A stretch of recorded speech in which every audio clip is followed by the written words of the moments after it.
Somewhere between the earliest computer terminals and the sprawling digital systems we depend on today, a new kind of responsibility emerged, not just to build networks or to use them well, but to protect them. Cybersecurity grew quietly in the background of technological progress, part science, part strategy, part constant vigilance. And as the world became more connected, its importance became impossible to ignore. Tonight we drift through its foundations slowly, one concept at a time, tracing how security became a pillar of modern computing. Chapter 1: The Origins and Evolution of Cybersecurity. Long before cybersecurity became a formal discipline, early computing systems already faced risks.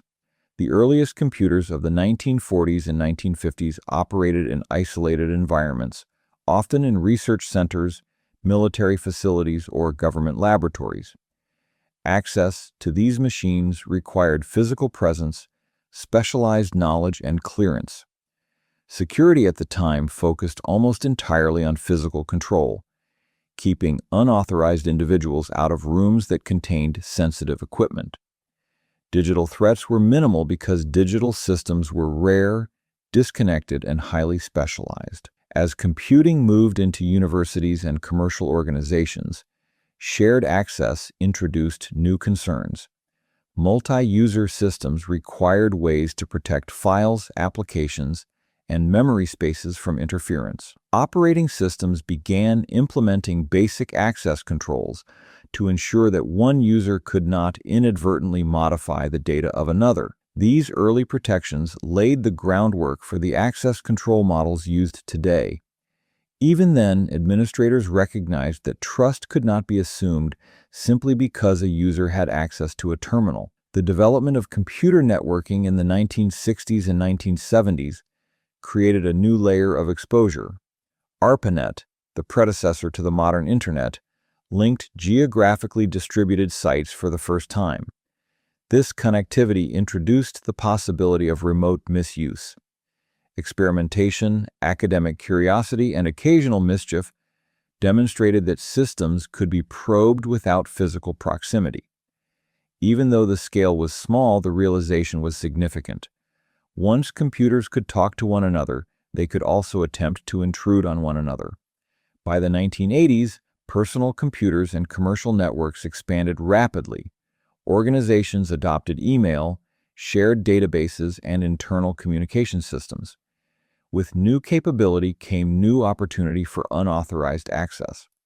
The first computer worms and viruses appeared, spreading between systems with alarming speed. One of the earliest notable incidents, the Morris worm of 1988, disrupted thousands of machines across ARPANET. It exposed how vulnerable interconnected systems could be, even when the intention was exploratory rather than malicious. This event marked a shift. Security was no longer an abstract concern, it was a practical necessity. The rise of the Internet in the 1990s accelerated everything. As organizations connected to global networks, external threats increased dramatically. Attackers experimented with scanning, exploiting software flaws, and distributing malicious code. Email-based threats, such as macro-viruses, became common. Organizations recognized the need for firewalls to regulate traffic entering or leaving their networks. Antivirus programs emerged as essential tools for personal computers. For the first time, cybersecurity became a mainstream topic, discussed not only by researchers but by businesses and everyday users. The early 2000s saw rapid growth in both capabilities and risks. Broadband connections became widespread. E-commerce flourished. Web applications supported banking, shopping, collaboration, and information exchange. Attackers adapted to these changes, developing more sophisticated techniques. Malware shifted from experiments to deliberate exploitation. The emergence of botnets enabled large-scale attacks. Social engineering tactics tricked users into revealing passwords or installing harmful software. Security professionals responded with intrusion detection systems, stronger encryption, and improved authentication methods. As cloud services gained prominence in the 2010s, the cybersecurity landscape expanded once again. Data and applications moved beyond local environments into distributed platforms. Organizations relied on third-party providers for storage, computation, and collaboration. This new model required shared responsibility between cloud customers and cloud providers. Identity became the new perimeter. Access management, multi-factor authentication, and continuous monitoring became essential components of security strategy. Threat actors expanded their capabilities as well, targeting cloud credentials, misconfigured environments, and supply chains. Today, cybersecurity spans every industry and every scale, from personal devices to international infrastructure. Modern threats include ransomware, advanced persistent threats, insider misuse, and automated attacks capable of scanning and exploiting thousands of systems in minutes. Defenders rely on layered controls, encryption standards, endpoint protection, behavioral analytics, and zero-trust principles. The field continues to grow as systems become more complex, interconnected, and essential to everyday life. Despite its complexities, the core purpose of cybersecurity has remained consistent from its earliest days: to safeguard information, protect systems, and preserve trust in the digital environment. Its evolution reflects the trajectory of computing. Each technological advance introduces new benefits and new vulnerabilities. By understanding its history, we recognize why cybersecurity is not a static goal but a continuous process. It adapts, responds, and evolves along with the systems it protects. This first chapter provides the historical context for everything that follows. The next chapters explore foundational principles, core security models, common attack vectors, defensive strategies, and the modern architecture of protection. But for now, this quiet overview reminds us that cybersecurity grew alongside the networks it defends, shaped by decades of innovation and the challenges that innovation creates. Chapter 2: Core Principles and Foundations of Cybersecurity. Cybersecurity rests on a set of core principles that define how information should be protected and how systems should behave under both normal and adverse conditions. These principles guide policies, technology choices, and defensive strategies. Although the tools and threats continue to evolve, the foundational concepts remain stable, providing a reliable framework for understanding more advanced topics. This chapter explores those foundations in a calm and structured way, allowing each principle to settle in gradually. At the center of cybersecurity lies the well-known confidentiality, integrity, and availability model. This triad represents the three essential qualities of secure information systems. Confidentiality ensures that only authorized individuals can view sensitive data. Integrity ensures that the information remains accurate, complete, and unaltered unless changed by authorized processes. Availability ensures that systems and data remain accessible when needed.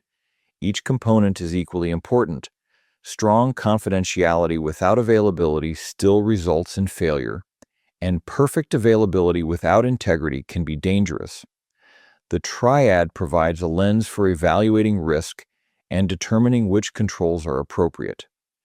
Confidentiality depends heavily on access control. Access control determines who can read, modify, execute, or manage resources. Traditionally, access control includes identification, authentication, and authorization.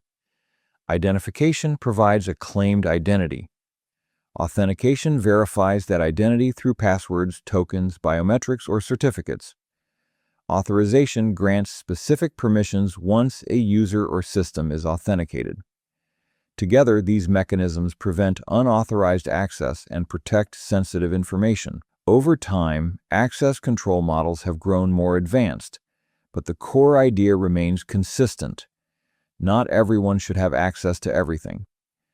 Integrity relies on mechanisms that ensure data remains trustworthy.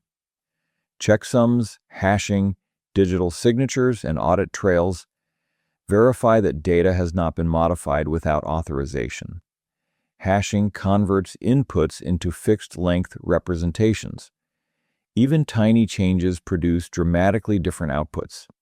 Signatures combine hashing with cryptographic keys, allowing systems to verify both origin and integrity. Audit logs provide historical records of modifications, offering insight into unauthorized behavior. These techniques maintain trust in the accuracy of digital information. Availability depends on reliable systems, redundant infrastructure, and protection against disruptions. Hardware must be resilient. Networks must have alternate paths. Power systems must be stable. Software must recover gracefully from faults. Security teams protect availability by defending against denial of service attacks, performing regular maintenance, and monitoring system health. High availability is not an accident. It is the result of deliberate engineering and continuous attention to operational stability. Another essential principle is least privilege. Least privilege states that users and systems should have only the permissions they need to perform their tasks and no more. This minimizes the impact of errors, compromises, and misuse. If an attacker gains access to a limited account, their ability to cause harm remains contained. Least privilege applies to applications, scripts, services, administrators, and automated processes. Over time, privilege tends to accumulate unless managed carefully. Regular reviews ensure that permissions remain appropriate as roles change. Defense in depth complements least privilege by introducing multiple layers of protection. If one control fails, others continue to provide defense. Firewalls, authentication, encryption, monitoring, intrusion detection, segmentation, and physical security all form layers. No single control can defend against all threats. Layered defense recognizes that failure is always possible and designs systems to remain secure even under imperfect conditions. Defense in depth increases the effort required for attackers to succeed and reduces the likelihood of catastrophic compromise. Another foundational concept is security by design. Rather than adding security as an afterthought, systems should incorporate protection from the beginning. Secure design considers threat models, risk assessments, and known vulnerabilities. It prefers simple, predictable architectures over complex, fragile ones. Secure coding practices reduce the risk of vulnerabilities in software. Proper configuration reduces exposure. Documentation and standards reduce ambiguity. Security by design recognizes that retrofitting security often costs more and works less effectively than building systems correctly from the start. Risk management provides structure for making informed security decisions. Not all threats carry equal weight, and not all controls require immediate implementation. Risk assessments identify assets, vulnerabilities, threats, and impacts. They determine likelihood and severity. This allows organizations to prioritize work intelligently. Risk-based decisions balance resources, urgency, and business goals. Without risk management, security becomes unfocused and reactive. Auditing and accountability ensure that actions can be traced to responsible parties. Account logs, system logs, and security event logs record activity. These records support incident response, troubleshooting, compliance, and internal review. Strong accountability discourages misuse and provides transparency during investigations. Effective logging focuses on high-value events, avoids excessive noise, and protects logs from tampering. Segmentation divides systems into smaller isolated zones. Instead of a single flat network, segmentation limits movement. Sensitive systems remain separated from general workloads. Administrative interfaces remain isolated from public networks. Proper segmentation reduces attack surface and prevents attackers from navigating freely after initial access. Segmentation becomes even more important in cloud environments, where identities, services, and applications communicate across distributed systems. Cryptography also forms part of the foundation. Encryption protects confidentiality. Hashing protects integrity.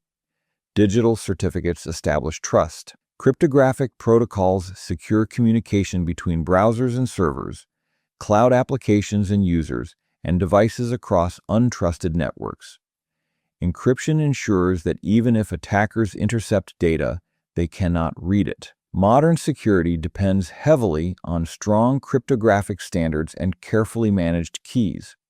Together, these foundational principles establish the groundwork for all modern cybersecurity strategies. They guide decisions about architecture, policies, tools, and defensive posture.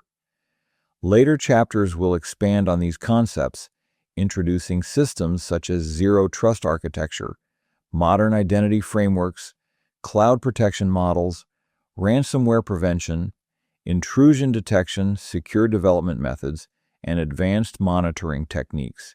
Each of those topics emerges from the principles described here. Chapter 3: Threat Actors, Attack Vectors, and Common Methods of Exploitation. Cybersecurity would not exist without threats. The study of security is inseparable from the study of those who attempt to bypass it. Threat actors, their motivations, and the methods they use form a foundational part of understanding modern cybersecurity. While technology evolves, human behavior and the pursuit of advantage remain consistent forces. This chapter explores the major categories of threat actors, the common attack vectors they exploit, and the techniques that underpin modern cyber attacks. Threat actors vary widely. At one end of the spectrum are curious individuals experimenting with systems, exploring vulnerabilities out of technical interest rather than malicious intent. At the other end are highly organized groups with significant resources, long-term objectives, and specialized expertise. Their motivations range from financial gain to espionage, disruption, political influence, or ideological expression. Understanding these motivations helps organizations predict behavior and prioritize defenses. Cybercriminals represent one of the most widespread categories. They seek financial benefit, often through fraud, data theft, extortion, or unauthorized access to valuable systems. Ransomware groups encrypt data and demand payment for restoration. Credential theft enables unauthorized transactions or account compromise. Phishing campaigns target large numbers of individuals in search of easy entry points. Cybercriminals often operate globally, using anonymization techniques, cryptocurrencies, and distributed infrastructures to conceal their activities and avoid prosecution. Insider threats originate from within an organization. Employees, contractors, or partners may misuse access for personal gain, revenge, or external influence. Insider threats may also be unintentional. Poor security practices, accidental data exposure, or mishandled credentials can create vulnerabilities. Organizations manage insider risks through monitoring, access control, training, and separation of duties. Even with safeguards, insiders remain a significant concern because they begin with legitimate access. State-sponsored actors pursue political, military, or economic objectives. These groups, often called advanced persistent threats, conduct long-term campaigns that may involve espionage, intellectual property theft, infrastructure disruption, or cyber reconnaissance. Their operations require careful planning, deep knowledge of targets, and advanced techniques. Because state-sponsored actors possess significant resources, they present some of the most challenging threats to defend against. Their actions often align with geopolitical tensions, making them both technical and strategic considerations. Hacktivists act based on ideological motivations. They target organizations or systems that they perceive as unethical or harmful. Their methods include website defacement, data leaks, distributed denial-of-service attacks, and social media disruption. While hacktivists may lack the sophistication of state-sponsored groups, their persistence and publicity-driven tactics create reputational risks for targeted organizations. Common attack vectors reflect weaknesses in technology, processes, and human behavior. social engineering remains one of the most effective methods for gaining initial access. Phishing emails mimic legitimate communication, prompting users to click malicious links or enter credentials into fraudulent websites. Spear phishing targets specific individuals with personalized messages. Pretexting uses fabricated scenarios to obtain sensitive information. These tactics succeed because they exploit trust and curiosity rather than technical vulnerabilities. Exploiting software vulnerabilities represents another common method. Vulnerabilities arise from coding errors, misconfigurations, outdated versions, or insufficient validation. Attackers scan networks for exposed services, test for weaknesses, and apply known exploits. Vulnerabilities may allow remote code execution, privilege escalation, or unauthorized data access. Timely patching reduces exposure, but delays legacy systems and operational constraints create persistent risks. Zero-day vulnerabilities, unknown to vendors or defenders, pose even greater challenges because no patches exist at the time of discovery. Credential-based attacks leverage weak passwords, reused credentials, or stolen authentication data. Attackers use brute force attempts, dictionary attacks, or credential stuffing to gain access. Once inside a system, attackers may escalate privileges, move laterally, or exfiltrate data. Multi-factor authentication significantly reduces the success of credential-based attacks, but remains underutilized in many environments. Malware serves as a versatile tool for exploitation. Viruses replicate across files or systems. Worms propagate automatically across networks. Trojans disguise themselves as legitimate applications. Keyloggers record keystrokes. Remote access tools create backdoors. Modern malware often uses obfuscation to avoid detection and may communicate with command and control servers to receive instructions. Ransomware combines encryption with extortion, disrupting organizations and demanding payment for recovery. Malware distribution channels include phishing attachments, drive-by downloads, compromised websites, and removable media. Network-based attacks target communication paths. Man-in-the-middle attacks intercept data between two parties. Packet sniffing reveals unencrypted information. Session hijacking takes over active connections. DNS poisoning redirects users to malicious destinations. Attackers also disrupt availability through distributed denial-of-service attacks, overwhelming systems with traffic until services become unreachable. Mitigating these threats requires encryption, filtering, rate limiting, and resilient network design. Supply chain attacks target the external dependencies that organizations rely upon. Attackers compromise software updates, development tools, third-party services, or hardware components. When organizations trust compromised suppliers, the attack spreads silently into internal environments. Supply chain risks highlight the importance of verifying software integrity, auditing partners, and monitoring unexpected changes in behavior. Physical attacks, though less common in digital discussions, remain relevant. Unauthorized access to data centers, tampering with equipment, theft of devices, or installation of hardware keyloggers can all compromise systems.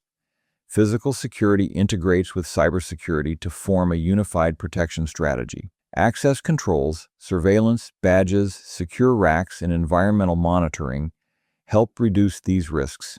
Each attack vector aligns with the attacker's goals and available resources. Some attacks require minimal skill but exploit human error. Others demand advanced knowledge, specialized tools, and extensive reconnaissance. By understanding these categories, defenders can anticipate trends, develop targeted countermeasures, and allocate resources effectively. In later chapters, these threat concepts will connect to modern defenses, such as zero-trust architecture, continuous authentication, behavioral analytics, endpoint protection evolution, and cloud-specific security controls. Each of these defensive models responds to the risks outlined here, creating a layered approach to modern cybersecurity. Chapter 4: Vulnerabilities, Weaknesses, and the Lifecycle of Exploitation. Cybersecurity relies on understanding weaknesses before attackers can exploit them.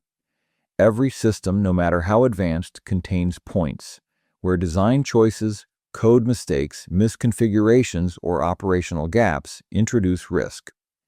These weaknesses are not always obvious. Some originate from decisions made years before deployment. Others appear through unexpected interactions between components. The life cycle of exploitation begins with these weaknesses, moves through discovery, proof of concept, weaponization, and finally real-world use by attackers. Understanding this life cycle helps organizations anticipate threats and strengthen defenses. A vulnerability begins as a flaw introduced during development or configuration. Software complexity increases the likelihood of errors. Modern applications rely on millions of lines of code, external libraries, and interconnected services. Even a minor oversight, an unchecked input, a missing boundary check, or a misapplied permission can create an opportunity for exploitation.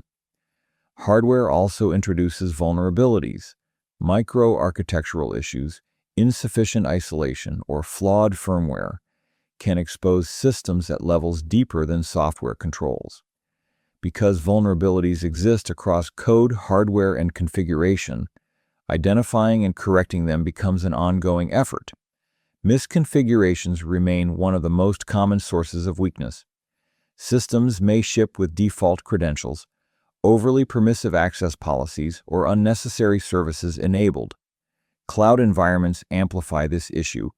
A single misconfigured storage bucket or identity rule can expose large amounts of data to the public internet. Organizations attempt to reduce these risks through configuration baselines, automated checks, and security hardening guides. Even so, rapid deployment and evolving platforms make misconfiguration a persistent challenge. Attackers begin exploitation by discovering weaknesses. Discovery may involve scanning large ranges of systems, analyzing traffic, reviewing software behavior, or examining public documentation. Automated tools make this process efficient. Vulnerability scanners identify known issues. Fuzzers feed unexpected inputs into applications to reveal crashes or unusual behavior. Researchers, both ethical and malicious, use these methods to map potential entry points. The speed of discovery often depends on how exposed a system is. Internet-facing services draw immediate attention, while internal systems may be discovered only after initial compromise. The next stage in the life cycle is proof of concept. Proof of concept code demonstrates that a vulnerability can be exploited even if the exploit is not yet practical. Security researchers create proofs of concept to confirm findings and inform vendors. Attackers use them to test reliability, refine techniques, and evaluate impact. Proof of concept code is often shared among security professionals, but can leak into public repositories, accelerating attacker adoption. Responsible disclosure policies guide how and when such information is released, balancing the need for awareness with the risk of misuse. Weaponization transforms a proof of concept into a functional exploit. Weaponized exploits automate steps, handle variations in target systems, and produce consistent results. Attackers often modify exploits to evade detection, adjust payloads, or increase reliability. Payloads may install backdoors, exfiltrate data, escalate privileges, or initiate further attacks. In sophisticated operations, multiple vulnerabilities chain together, allowing attackers to move from low-level access to high-value targets. Weaponization marks the point where a vulnerability becomes an operational tool. The exploitation phase occurs when attackers deploy weaponized code against targets. Some attacks are broad, scanning thousands of systems and exploiting any that respond. Others are highly targeted, focusing on specific organizations or individuals. Exploits may arrive through phishing, malicious documents, compromised websites, or direct network attacks. Once executed, an exploit attempts to bypass protections, escalate privileges, and establish persistence. Exploitation marks the transition from theoretical weakness to real compromise. After exploitation, attackers move into privilege escalation and lateral movement. Rarely does initial access provide full control. Attackers search for stored credentials, weak internal systems, or unpatched applications. They pivot between systems, looking for sensitive data or higher privileges. Weak segmentation allows attackers to travel deeper into networks. Strong segmentation, least privilege design, and continuous authentication limit lateral movement and reduce the impact of exploitation. Organizations respond through detection, containment, eradication, and recovery. Detection systems analyze logs, monitor behavior, and identify anomalies. Containment isolates compromised systems to prevent spread. Eradication removes malicious code and closes exploited vulnerabilities. Recovery restores operations and strengthens future defenses. This incident response lifecycle parallels the attacker's lifecycle, creating a dynamic cycle of action and counteraction. Patch management plays a crucial role in breaking the exploitation cycle. Once vendors release fixes, organizations must deploy them quickly. However, patching remains challenging.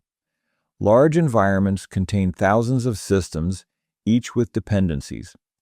Testing ensures that updates do not disrupt operations. Delays create windows of vulnerability. Attackers often exploit known issues long after patches are available, relying on slow patching practices. Automation improves efficiency, but effective patch management still requires planning and prioritization. Threat intelligence enhances prevention by sharing information about vulnerabilities, exploits, and observed attacker behavior. Organizations subscribe to intelligence feeds, participate in information-sharing communities, and analyze global trends. Threat intelligence helps predict which vulnerabilities attackers are likely to target and informs defensive priorities. The combination of intelligence, monitoring, and patching reduces exposure significantly.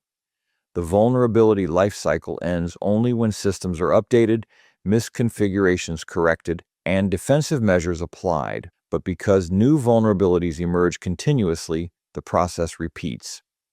Cybersecurity never reaches a stable endpoint. Instead, it becomes a continuous effort to identify weaknesses faster than attackers can exploit them. This chapter establishes the foundation for understanding how vulnerabilities arise and how attackers transform weaknesses into real-world compromises. Future chapters will expand into modern defenses, including zero-trust architecture, secure identity management, endpoint hardening, cloud protection, and advanced detection systems that break the lifecycle at multiple points and reduce long-term risk. Chapter 5: Authentication, Identity Management, and Access Control. Modern cybersecurity begins with identity. Every interaction with the system, whether reading data, configuring a device, accessing an application, or performing administrative tasks, requires a clear understanding of who is acting and what they are allowed to do. Authentication, identity management, and access control form the foundation of this understanding. These concepts apply across operating systems, cloud platforms, enterprise networks, and consumer applications. When handled correctly, they limit exposure, contain misuse, and ensure that sensitive resources remain protected. When handled poorly, they open the door to nearly every type of compromise. Authentication verifies identity.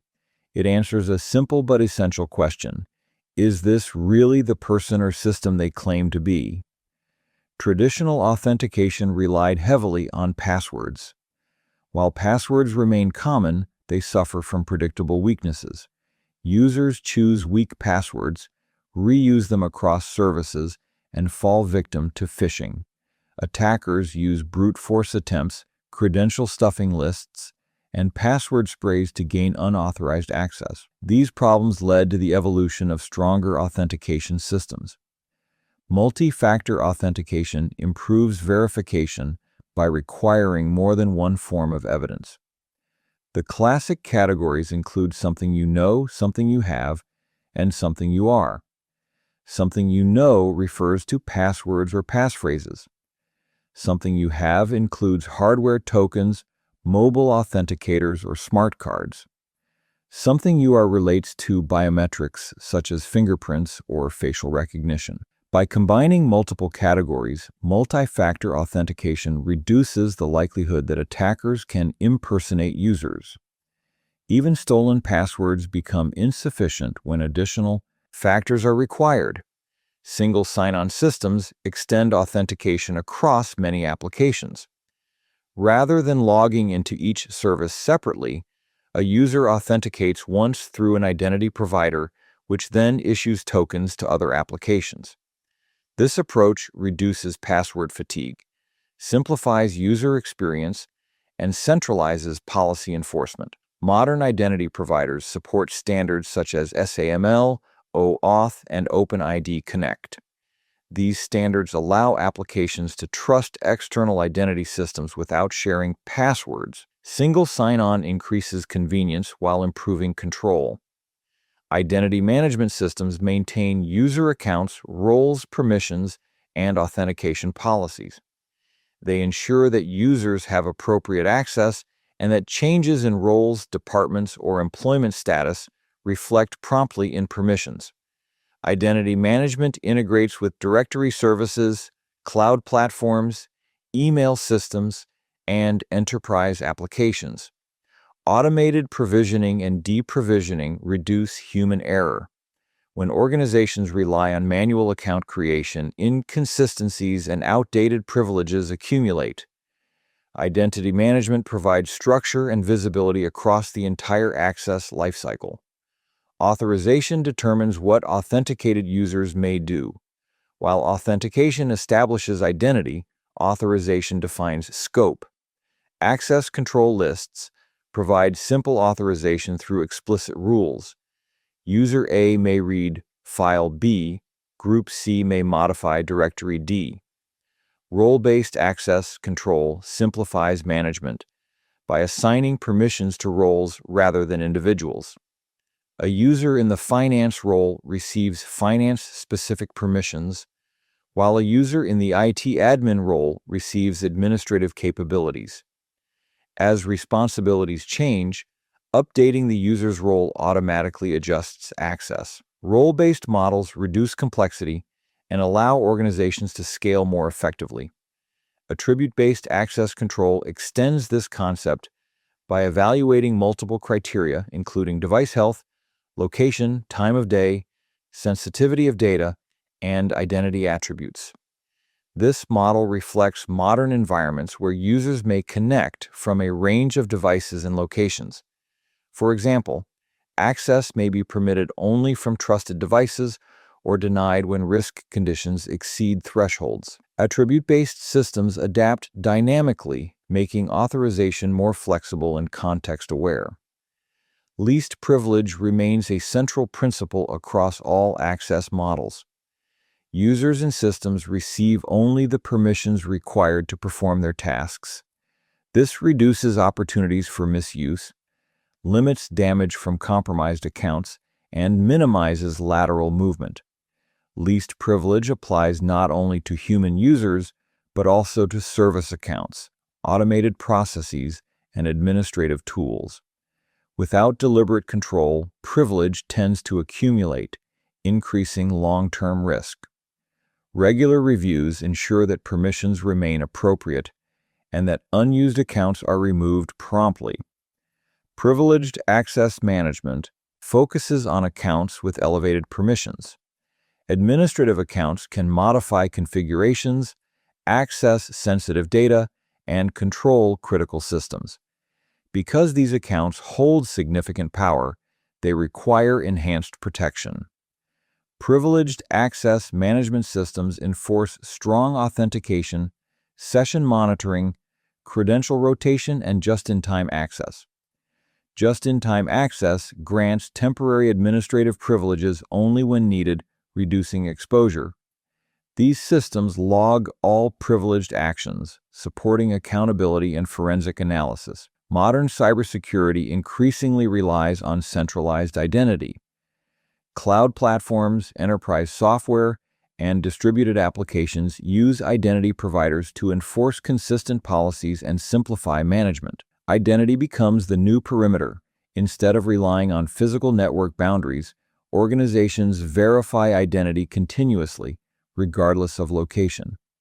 This aligns with zero trust principles, which assume that no device, user, or session is trusted by default. Continuous authentication monitors behavior, assesses risk, and requests re-verification when conditions change.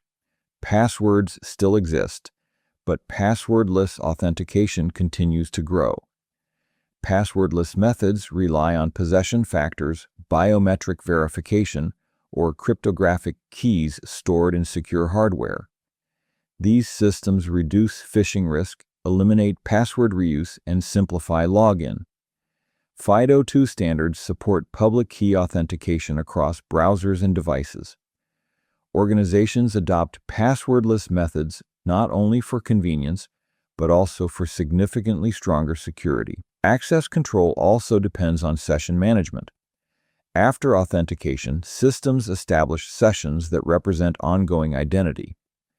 Session tokens maintain continuity but must remain protected. Attackers may attempt to steal tokens, hijack sessions, or impersonate users. Secure session management includes token expiration, encryption, secure cookie settings, and revocation mechanisms. These protections prevent unauthorized reuse and reduce exposure if tokens become compromised. Identity governance provides oversight for large environments. Governance systems review access patterns, detect unusual privilege changes, enforce certification cycles, and validate separation of duties. Separation of duties prevents a single user from holding conflicting privileges. For example, the person approving transactions should not also process them. Governance ensures compliance, reduces fraud risk, and maintains alignment between technical permissions and organizational structure. Together, authentication, identity management, and access control form the cornerstone of cybersecurity. They determine who may enter systems, what actions they may perform, and how those permissions evolve over time. Subsequent chapters will build upon these foundations by examining modern identity architectures, zero trust models, endpoint protections, encryption, monitoring, and cloud-focused security strategies. Chapter 6, Cryptography, Encryption Protocols, and Secure Communication. Cryptography forms one of the strongest and most essential pillars of cybersecurity. It protects data from unauthorized access, ensures the authenticity of communication, and preserves the integrity of information as it travels across networks and rests in storage. Without cryptography, modern computing would be unable to support online banking, cloud platforms, digital identities, secure messaging, or the countless encrypted connections that occur silently throughout each day. This chapter explores the principles of cryptography, the evolution of encryption protocols, and the mechanisms that secure communication in contemporary systems. At its core, cryptography transforms data into a form that cannot be understood without the proper key. Encryption converts readable information into ciphertext, while decryption restores it to plain text. Early cryptographic systems relied on substitution and transposition techniques that rearranged characters. While effective for their time, they were eventually broken as computational power and mathematical analysis advanced. Modern cryptography depends on far more complex algorithms grounded in number theory, modular arithmetic, probability, and computational hardness. The two broad categories of encryption are symmetric and asymmetric. Symmetric encryption uses a single key for both encryption and decryption. Because the same key must be shared between parties, secure key distribution becomes a central challenge. Symmetric algorithms, such as AES, provide strong protection and efficient performance. AES remains the standard for protecting data at rest, securing disk volumes, and enabling high-speed encryption in hardware appliances. Its strength depends on key size, algorithm mode, and correct implementation. Asymmetric encryption uses two mathematically linked keys, a public key and a private key. The public key may be shared freely, while the private key must remain secret. Data encrypted with one key can be decrypted only with the other. This model supports digital signatures, secure key exchange, and identity verification. Algorithms such as RSA, elliptic curve cryptography, and Diffie-Hellman key exchange underpin a wide range of secure communication protocols. Asymmetric methods are computationally heavier than symmetric ones, so systems often use them primarily for establishing secure channels rather than encrypting large amounts of data directly. Digital signatures provide authentication and integrity. Instead of encrypting entire messages, signatures apply hashing and asymmetric keys to verify origin and detect modification. A sender signs a message using their private key. Anyone with the corresponding public key can verify the signature. Because even a small alteration changes the resulting hash, signatures reveal tampering immediately. This mechanism is essential for software updates, certificate validation, secure email, and many authentication protocols. Secure key management is as important as the cryptographic algorithms themselves. Strong algorithms can be rendered ineffective if keys are exposed, stored improperly, or transmitted insecurely. Organizations protect keys through hardware security modules, dedicated storage appliances designed to generate, store, and manage cryptographic material. Hardware security modules prevent direct access, support secure operations, and maintain tamper-resistant environments. Cloud platforms provide similar functionality through managed key vaults. Effective key rotation, expiration policies, and access controls further strengthen overall security. Secure communication on the Internet relies heavily on the transport layer security protocol. TLS encrypts connections between clients and servers, protecting web browsing, email transfers, cloud interactions, and APIs. TLS replaced the older SSL protocols and introduced significant improvements in efficiency, cryptographic strength, and protocol design. During a TLS handshake, the client and server authenticate, negotiate algorithms, exchange keys, and establish a secure session. After negotiation, symmetric encryption protects data, while integrity checks ensure that packets are not modified in transit. Digital certificates support TLS by verifying server identity. These certificates bind public keys to domain names, creating a chain of trust managed by certificate authorities. When a client connects to a website, it checks the certificate's validity, issuer, expiration date, and cryptographic strength. Certificate transparency logs provide accountability, allowing organizations to detect improperly issued certificates.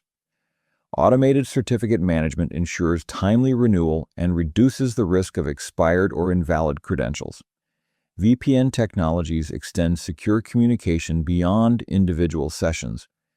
Virtual private networks create encrypted tunnels that connect remote systems to private networks. IPsec remains one of the foundational VPN protocols, operating at the network layer to protect IP communication. IPsec provides confidentiality, integrity, and authentication for entire packets. SSL VPNs rely on TLS to secure application layer traffic and are common for remote access. Modern enterprise environments use VPNs to support remote workers, secure site-to-site connections, and protect sensitive communication paths from eavesdropping. Cryptographic hashing protects data integrity. Hash functions map inputs to fixed-size outputs that change completely with even minor alterations. SHA-256 and other SHA-2 algorithms remain the most widely used. Hashes secure passwords and storage, verify software integrity, and support distributed systems. Proper hashing requires salting, which adds randomness and prevents attackers from using pre-computed tables to reverse hashes. Without salting, even strong hash algorithms become vulnerable to offline cracking attempts. Encryption at rest protects stored data from unauthorized access. Full disk encryption secures entire volumes, while file-level encryption protects specific items. Cloud platforms use encryption at rest to secure object storage, databases, virtual machine disks, and backup archives. Access to encrypted data depends on key management and identity controls. Even if physical disks are lost or stolen, encryption prevents unauthorized reading. End-to-end encryption secures messages so that only intended participants can decrypt them. Messaging platforms rely on key exchange protocols that derive shared secrets for conversation partners. Servers may route messages but cannot read their contents. End-to-end encryption protects privacy and limits unauthorized monitoring, even when communication passes through untrusted systems. Modern cryptography also considers the threat of quantum computing. Quantum algorithms can weaken or break certain asymmetric systems, prompting research into post-quantum cryptography. These emerging algorithms rely on lattice-based, hash-based, multivariate, or code-based mathematics. Standardization efforts aim to prepare for future risks while maintaining interoperability with current systems. Although practical quantum attacks remain years away, long-term data protection requires planning now. Together, cryptography, encryption protocols, and secure communication mechanisms provide the foundation for modern digital trust. They protect data across networks, verify identities, preserve confidentiality, and ensure integrity. Subsequent chapters will build on this knowledge by examining modern security architectures, endpoint protection, network monitoring, cloud defenses, and advanced prevention strategies that operate alongside cryptographic techniques. Chapter 7: Network Security, Architecture and Defensive Design Network. Security architecture defines how systems, users, applications, and data interact across an organization's environment. It determines where protections live, how they communicate, and how risks are contained. While cybersecurity often focuses on tools and alerts, architecture is the quiet framework that makes those defenses effective. A well-designed architecture reduces exposure, limits lateral movement, increases visibility, and creates predictable, controlled communication paths. This chapter explores the core elements of modern network security architecture and the principles that guide its design. Traditional network security relied heavily on perimeter-based models. The perimeter resembled a digital wall separating trusted internal networks from untrusted external ones. Firewalls guarded the boundary, filtering traffic entering or leaving an organization. Internal networks were assumed to be safe, and once inside, users and systems enjoyed broad access. For many years, this model worked adequately because most applications, servers, and devices lived inside well-defined buildings or data centers. But as the organizations adopted cloud services, mobile devices, remote work, and distributed applications, the perimeter weakened. Traffic no longer flowed neatly in and out through a single point. The concept of inside equals trusted became increasingly unreliable. Modern architectures shift away from rigid perimeter thinking toward more layered and distributed protection. One central principle is segmentation. Segmentation divides networks into isolated zones, each with its own access policies. Sensitive data resides in protected segments. Administrative systems live in restricted zones. Public-facing services run in separate areas designed to limit exposure Segmentation reduces the attack surface and prevents attackers from freely moving between systems after gaining initial access. In large environments, segmentation becomes a continuous process, supported by policy enforcement points and automated monitoring. Micro-segmentation refines this idea further. Instead of isolating networks at the subnet or VLAN level, micro-segmentation controls communication between individual workloads, containers, or applications. Policies define which workloads may talk to others and under what conditions. Even if an attacker compromises one virtual machine, microsegmentation prevents it from easily reaching others. This granular approach is especially valuable in cloud and virtualized environments where workloads change frequently and traditional network boundaries offer limited protection. Firewalls continue to play a major role in modern architectures, but in more flexible ways. Next-generation firewalls analyze traffic at the application layer, integrate threat intelligence, enforce user-based rules, and inspect encrypted traffic when appropriate. They may operate at the perimeter, between internal segments, at cloud edges, or inside virtual networks. Firewalls now function as distributed policy engines rather than single enforcement points. Their placement depends on where traffic flows, not just where networks begin and end. Intrusion detection and prevention systems complement firewalls by identifying malicious patterns, unusual behavior, or signs of compromise. Detection systems raise alerts when suspicious activity appears. Prevention systems actively block or modify traffic to stop attacks. These systems use signature-based, anomaly-based, and behavioral detection methods. In modern architectures, they integrate with logging platforms, security information and event management systems, and endpoint detection tools to form a unified detection landscape. Secure network architecture also relies on strong identity and access control. Instead of trusting traffic based on location, modern designs verify identity continuously. Network access control systems evaluate device posture, enforce authentication, and assign logical network placement dynamically. This ensures that only authorized, healthy devices gain access and that compromised or non-compliant devices receive limited connectivity. Network access control blends with segmentation and monitoring to create adaptive defenses. Security architecture increasingly incorporates zero-trust principles. Zero trust assumes that no device, user, or request is inherently trustworthy simply because it exists on an internal network. Instead, trust is earned continuously through authentication, authorization, context evaluation, and behavior analysis. Access decisions depend on identity attributes, device health, workload classification, and risk indicators. Encryption protects internal traffic. Logging captures detailed activity. Microsegmentation enforces strict boundaries. Zero trust shifts security from static barriers to dynamic, identity-driven controls. Cloud adoption influences architecture significantly.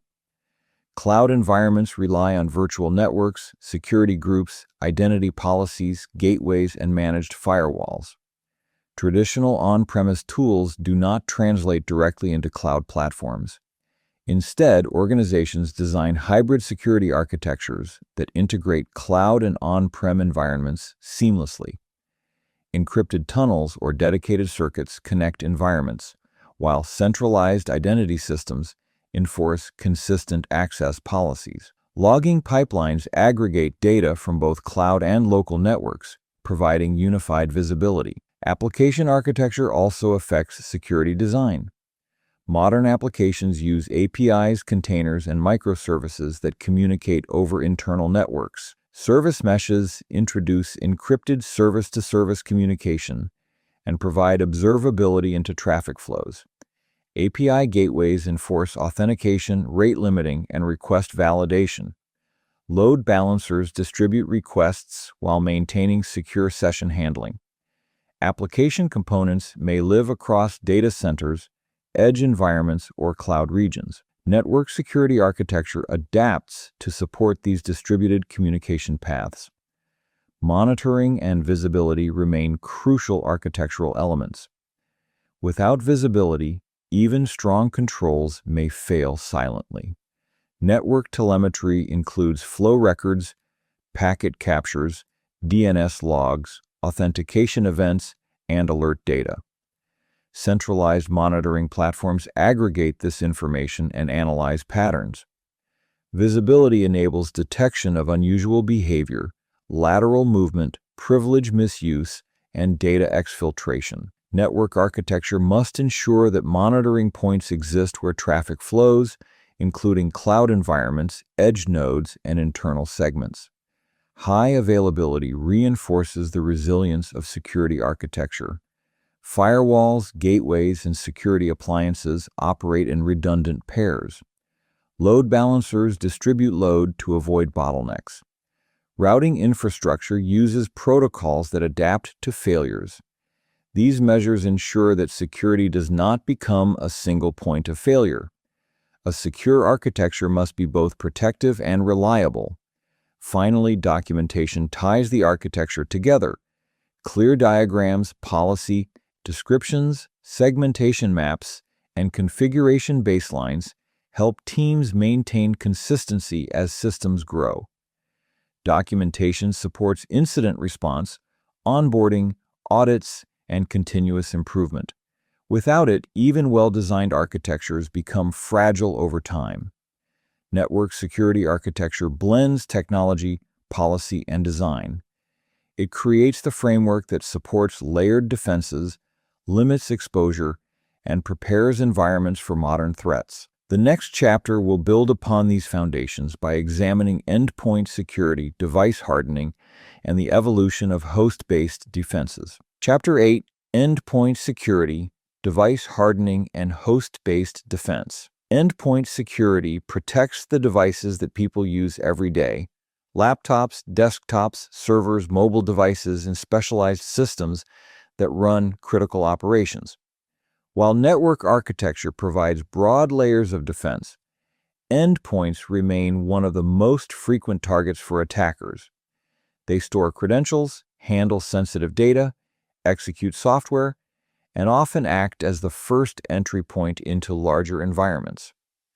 Hardening these systems and deploying host-based defenses is essential for preventing compromise. This chapter explores the major concepts behind endpoint protection, the evolution of host-based tools, and the practices that strengthen devices across modern environments. Endpoints represent attractive targets because they sit at the intersection of human behavior and digital systems.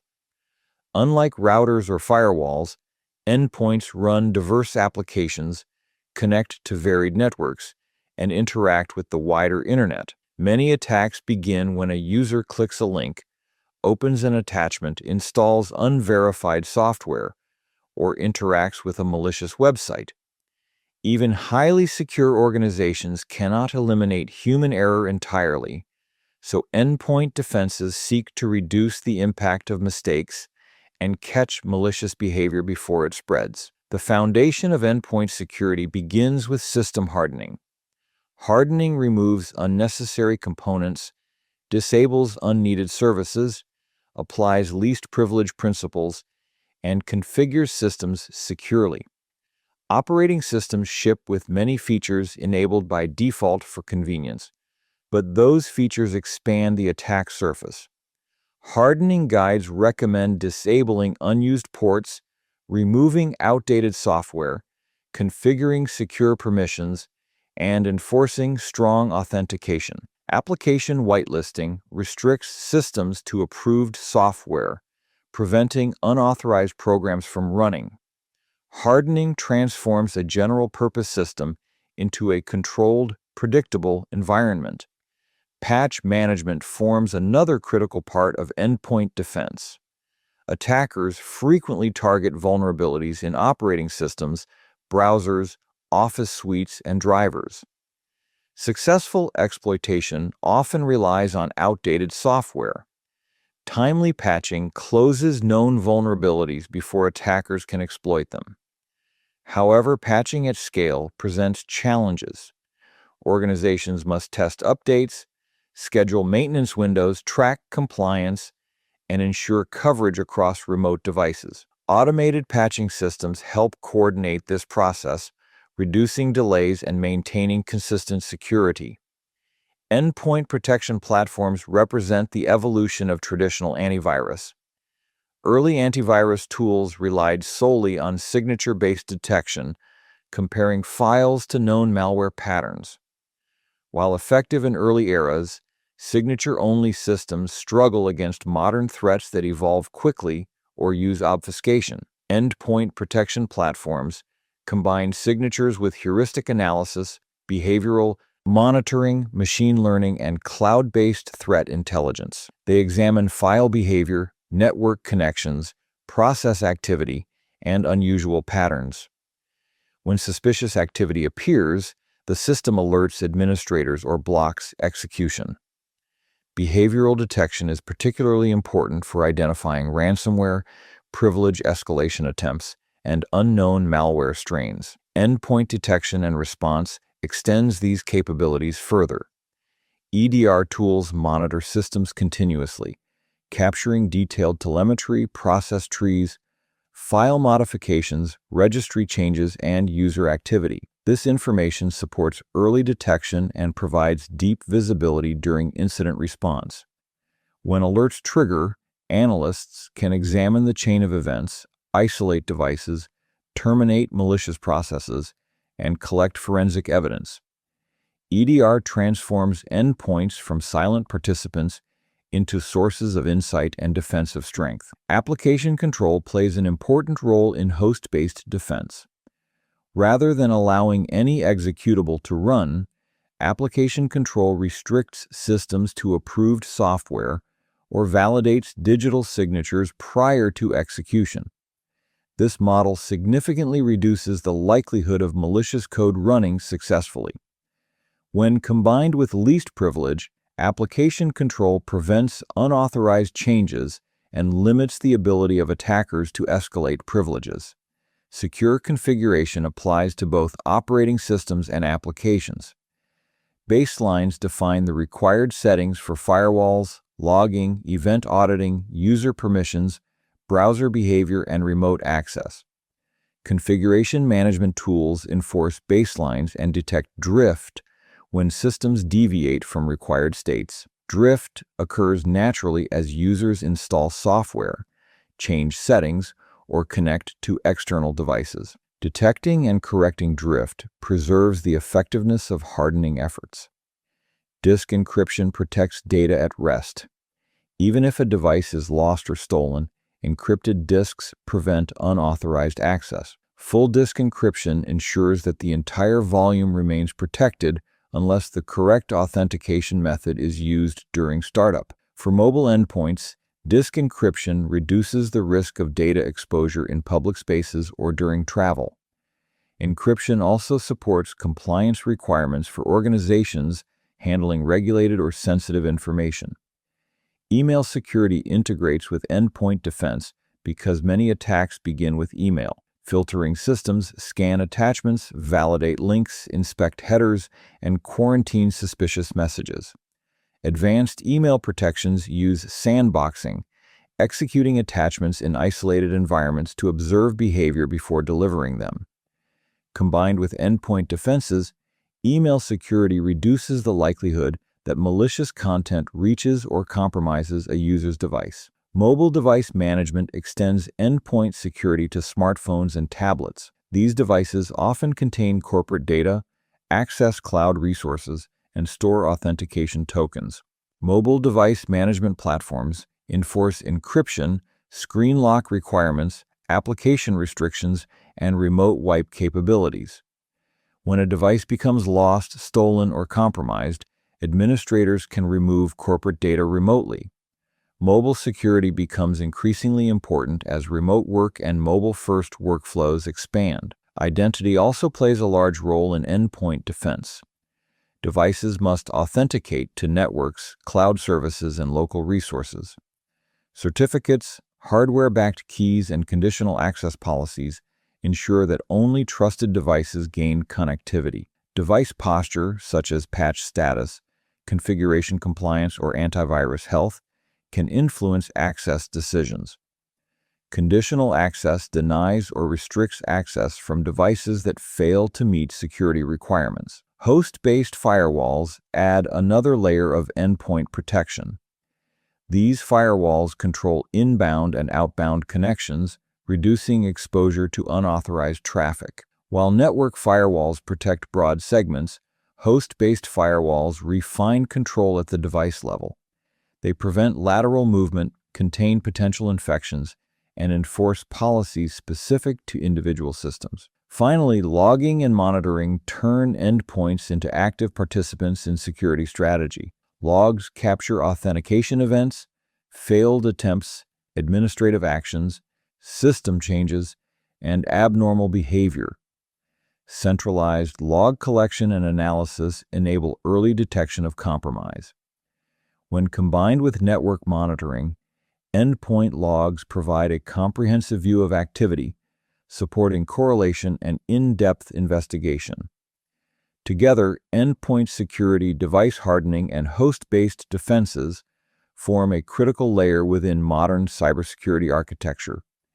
They protect systems closest to users, reduce exposure to common attacks, and provide insight into behavior across environments.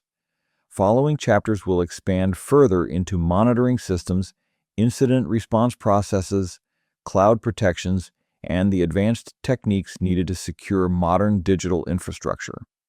Chapter 9: Monitoring, Detection, and the Modern Security Operations. Framework, monitoring, and detection form the nervous system of cybersecurity. They reveal what is happening inside networks, on endpoints, in the cloud, and across applications. Without monitoring, defenses function blind, unable to observe attacks unfolding in real time or to understand how systems behave under normal conditions. Modern environments generate vast quantities of data, and transforming that data into actionable insight requires structured processes, dedicated tools, and coordinated teams. This chapter explores the components of monitoring, detection, and the operational frameworks that support continuous security. Monitoring begins with visibility. Security teams cannot defend what they cannot see. Visibility includes logs, flow records, authentication events, process telemetry, and configuration changes. Network devices generate logs that record traffic patterns, firewall decisions, routing updates, and alerts. Endpoints provide information on processes, system calls, user actions, file operations, and privileged behavior. Cloud platforms contribute access logs, API calls, audit trails, and service-level events. Applications and databases produce their own telemetry, capturing queries, performance metrics, and user interactions. All of these data sources form the foundation of monitoring. Collecting telemetry requires standardized pipelines.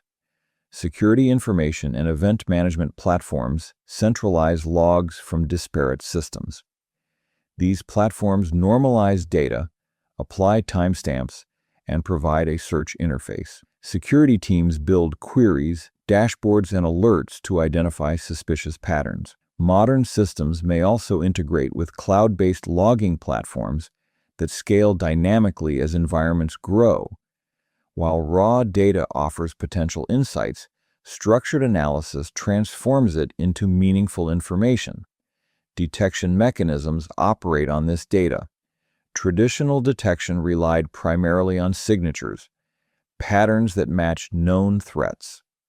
While signature-based detection remains useful, it cannot identify new or evolving threats.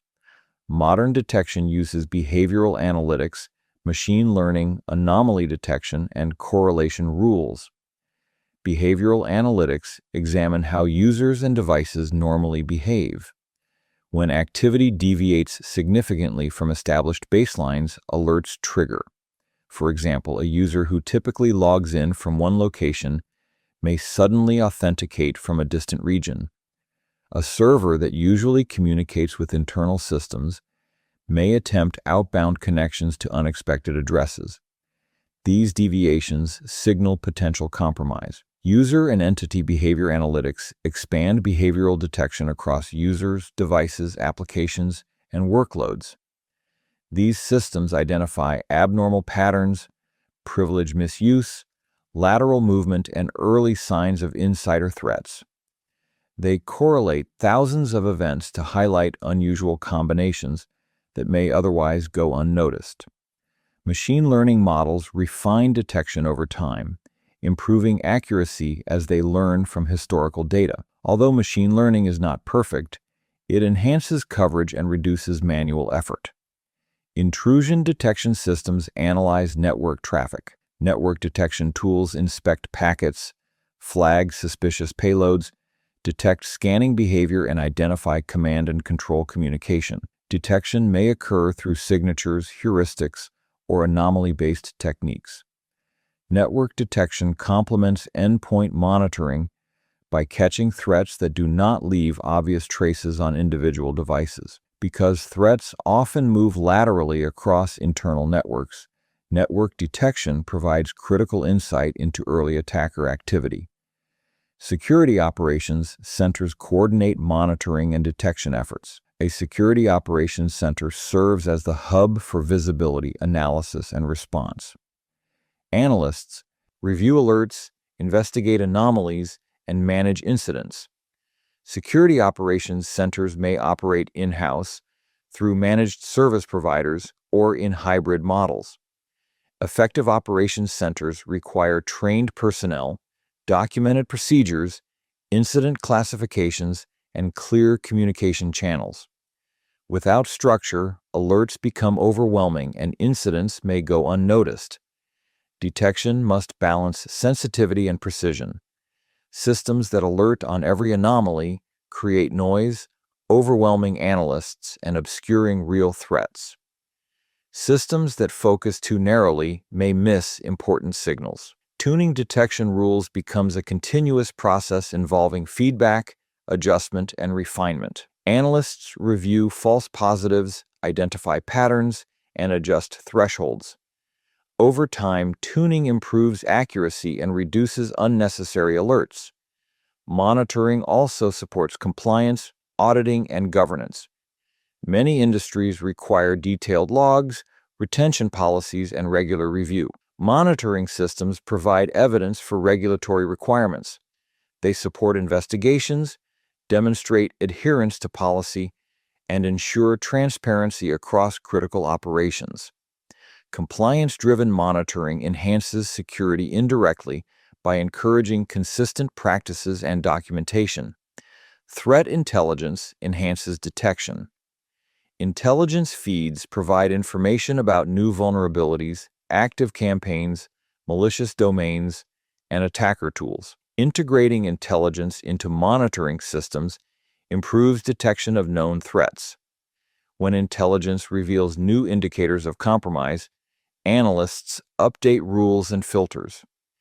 Intelligence-driven detection aligns defensive actions with real-world trends. Automation improves the efficiency of monitoring and detection. Automated workflows respond to alerts by isolating endpoints, blocking domains, collecting forensic data, or adjusting policies. Automation reduces response time and allows analysts to focus on complex investigation. Security orchestration platforms connect disparate tools, enabling coordinated actions across the environment. While automation does not replace analysts, it enhances their effectiveness and supports continuous defense. Cloud environments require specialized monitoring approaches. Cloud-native applications rely on virtual networks, serverless functions, containers, and managed services. Monitoring cloud activity involves examining API calls, identity operations, configuration changes, and data access patterns. Cloud providers offer built-in tools that integrate with central logging systems. Security teams must understand how cloud services operate to build effective detection strategies. Because cloud environments change rapidly, continuous monitoring becomes essential. Monitoring also plays a major role in incident response. When incidents occur, logs and telemetry provide the timeline of events. Analysts reconstruct attacker activity, identify points of entry, and understand the scope of compromise. Accurate logs support containment and eradication efforts. Without reliable monitoring, investigations become incomplete or inconclusive. Effective monitoring reduces uncertainty, accelerates recovery, and strengthens future defenses. Finally, monitoring supports continuous improvement. Organizations examine alerts, incidents, and trends to identify weaknesses. These insights inform architectural updates, policy changes, training efforts, and control enhancements. The cycle of monitoring, detection, and improvement reinforces resilience over time. Monitoring and detection form an ongoing process, not a single action. As environments expand, attackers evolve, and technologies change, monitoring must adapt.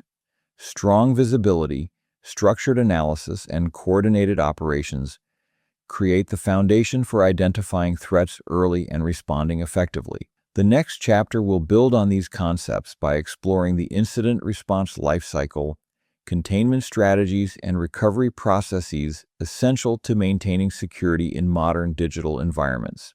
Chapter 10, Incident Response, Containment Strategies, and Organizational Recovery. Incident response provides structure during moments when systems, data, or operations face active threats. While prevention reduces risk, no organization can eliminate it entirely. Attackers exploit vulnerabilities, users make mistakes, systems fail, and unexpected events unfold. When compromise occurs, incident response guides the investigation, containment, eradication, and recovery process. A well-defined incident response plan transforms disruption into a controlled sequence of actions, minimizing damage and restoring normal operations efficiently. This chapter explores the foundational components of incident response and the coordinated strategies that support organizational resilience. Incident response begins with preparation. Preparation includes policies, communication plans, documentation, tools, and trained personnel. Without preparation, even skilled teams may struggle to act effectively under pressure. Preparation ensures that analysts know their roles, teams understand escalation paths, and technical systems support rapid investigation. Organizations develop incident response playbooks that outline steps for handling common scenarios such as ransomware, data breaches, phishing incidents, credential compromise, or unauthorized access. Preparation also includes routine exercises, tabletop simulations, and post-incident reviews that identify gaps before real incidents occur. Detection triggers the start of an incident. Detection may come from endpoint alerts, monitoring systems, user reports, authentication anomalies, or external notifications. Not every alert represents a true incident, so triage becomes essential. Analysts examine indicators, review logs, validate activity, and determine whether the event requires escalation. Triage categorizes incidents by severity and helps responders allocate attention appropriately. Low-impact incidents may require simple containment, while high-impact or widespread compromise demands coordinated action. Once an incident is confirmed, containment becomes the priority. The goal of containment is to limit spread, prevent further damage, and preserve critical systems. Containment may involve isolating affected devices, blocking network traffic, disabling compromised accounts, or restricting access to sensitive data. Short-term containment aims to stabilize the situation quickly, while long-term containment prepares systems for remediation and recovery. Decisions about containment must consider operational impact. For example, isolating a critical server may disrupt services but prevent deeper compromise. Effective containment balances protection with continuity. After containment, investigation begins. Investigation seeks to answer key questions. How did the attacker gain access? Which systems were affected? What actions did they take? What data was exposed or modified? Investigation relies on logs, forensic evidence, endpoint telemetry, network captures, and configuration changes. Analysts reconstruct sequences of events, identify patterns, and map attacker behavior. The goal is to understand the full scope of the incident so that eradication and recovery can proceed with confidence. Incomplete investigation may leave gaps that allow attackers to regain access. Eradication removes the attacker's presence from the environment. This may involve uninstalling malware, deleting unauthorized accounts, closing vulnerabilities, patching systems, or removing malicious scripts. Eradication requires precision. Responders must ensure that all components of the attack are removed, including persistence mechanisms that allow attackers to return. Persistence techniques include scheduled tasks, registry modifications, unauthorized software, and altered configurations. Comprehensive eradication eliminates these footholds and restores control fully. Recovery restores systems and operations to a secure and stable state. Recovery may involve rebuilding systems from clean images, restoring data from backups, re-enabling access, and validating integrity. Careful validation ensures that systems are safe before returning to production. Recovery should not introduce previous vulnerabilities or re-enable insecure configurations. Once systems return to operation, monitoring remains heightened to detect any signs of residual compromise. Communication plays a significant role throughout incident response. Internal communication ensures that stakeholders understand the situation, know their responsibilities, and remain coordinated. External communication may include notifying customers, partners, vendors, or regulatory authorities. In some cases, organizations must disclose breaches under legal or compliance requirements. Clear, measured communication prevents confusion, limits misinformation, and maintains trust. Communication also helps coordinate efforts across technical and non-technical teams. Documentation accompanies every stage of incident response. Responders record actions, decisions, timelines, and findings. Documentation supports legal requirements, insurance claims, audits, and future analysis. It also forms the foundation of post-incident reviews. Detailed records ensure that the organization learns from each event and improves defenses over time. Without documentation, organizational knowledge becomes fragmented and lessons may be forgotten. Post-incident analysis represents one of the most valuable aspects of incident response. After recovery, teams review what happened, evaluate performance, and identify areas for improvement. Analysis examines the root cause, the effectiveness of detection, the speed of containment, and the completeness of eradication. It also considers policy adjustments, training requirements, architectural updates, and improvements to monitoring or prevention. The goal is to reduce the likelihood and impact of future incidents. Lessons learned become action items that strengthen resilience.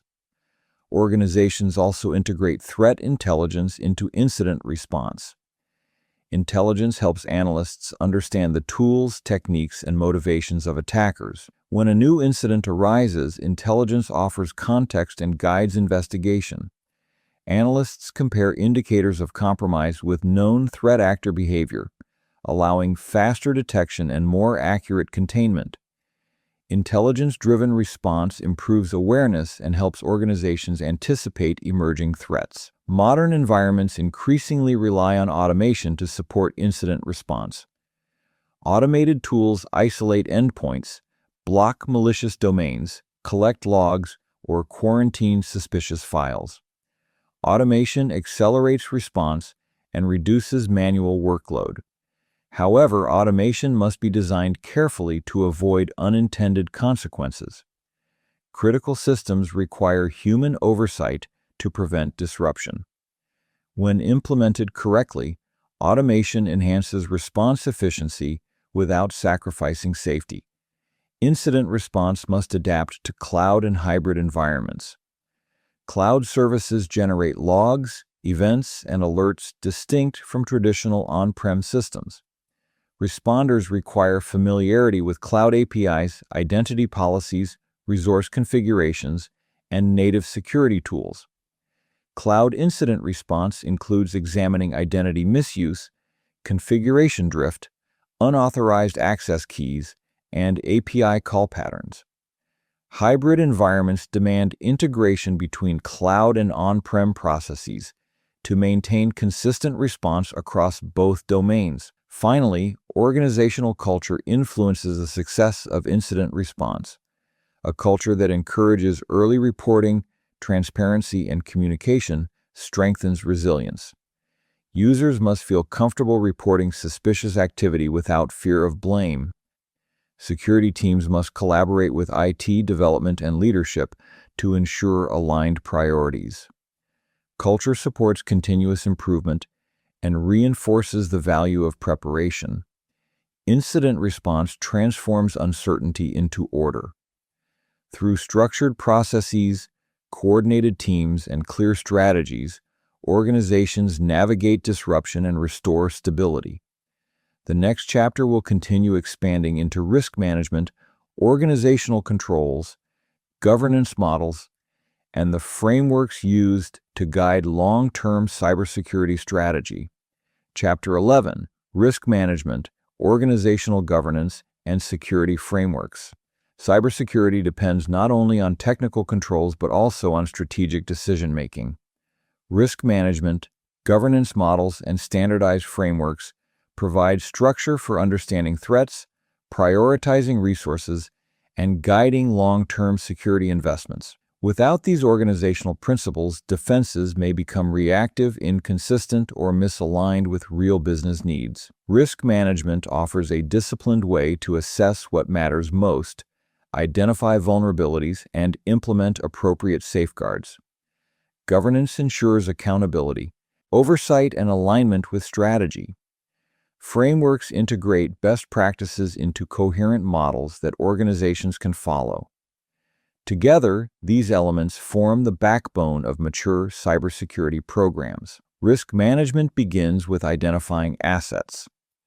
Organizations must understand what they are protecting before determining how to protect it. Assets include data, systems, networks, applications, intellectual property, customer information, operational processes, and even physical infrastructure. Each asset carries a different level of importance depending on business function, privacy requirements, regulatory implications, and operational value. Clear asset inventories support accurate risk assessments and help prioritize controls. Once assets are identified, organizations assess threats.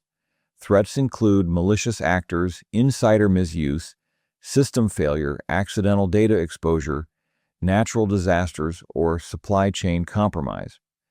Threat actors vary widely, from opportunistic attackers scanning for weaknesses to highly targeted campaigns from sophisticated groups. Understanding which threats are most relevant helps organizations allocate resources effectively. For example, a hospital may prioritize protection against ransomware because of the critical nature of its systems, while a financial institution may focus on fraud and unauthorized transactions. Vulnerability assessment identifies weaknesses that threats could exploit. Vulnerabilities may arise from software flaws, misconfigurations, legacy systems, inadequate controls, or insufficient training. Regular vulnerability scanning, penetration testing, configuration audits, and code reviews help uncover these weaknesses. Combining information about threats, assets, and vulnerabilities allows organizations to estimate risk. Risk is often expressed as the likelihood of an event occurring and the impact it would have. High-impact systems with exposed vulnerabilities receive priority attention. Risk treatment strategies determine how organizations address identified risks. The main approaches include mitigation, transfer, acceptance, and avoidance. Mitigation reduces risk through technical controls, process improvements, or architectural changes. Transfer shifts some risk to external parties, often through insurance or service agreements. Acceptance acknowledges that some risks are tolerable when cost or complexity outweighs the benefit of mitigation. Avoidance eliminates risk entirely by discontinuing high-risk activities. Effective risk treatment requires balance and clear justification.